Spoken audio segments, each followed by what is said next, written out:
Hey everyone, welcome back to the channel.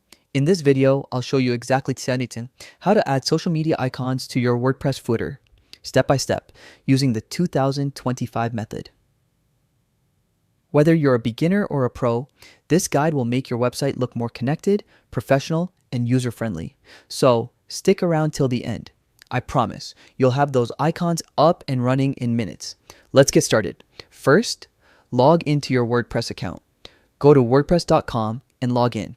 If you want the quickest and most secure option, use Continue with Google. Once you're in, you'll land on your WordPress dashboard. Next, access the site editor. On the right side of your dashboard, you'll notice a panel labeled Quick Links. Under that, click We Edit Site. This will take you directly into the site editor, where you can visually customize your website layout, including the footer. Now, it's time to add the social icons block. At the top left corner, click the Y Add Plus button to open the block inserter. In the search bar, type social. You'll see a block called social icons. Go ahead and select it. Once added, drag and drop the social icons block into your footer area. This gives you complete control over placement, so you can decide exactly where those icons should appear, whether centered to the left or to the right of your footer.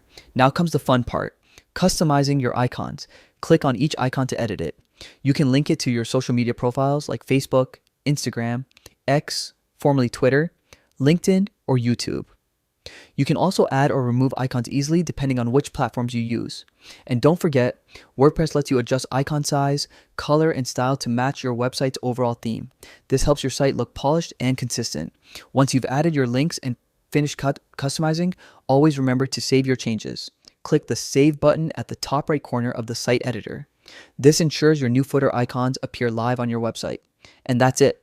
You've just learned how to quickly and efficiently add social media icons to your WordPress footer. Before you leave, double check your links by clicking each icon. It's a quick way to ensure everything's working perfectly. If you found this guide helpful, make sure to like the video, subscribe, and hit the bell icon so you don't miss future WordPress tutorials. Thanks for watching, and I'll see you in the next video.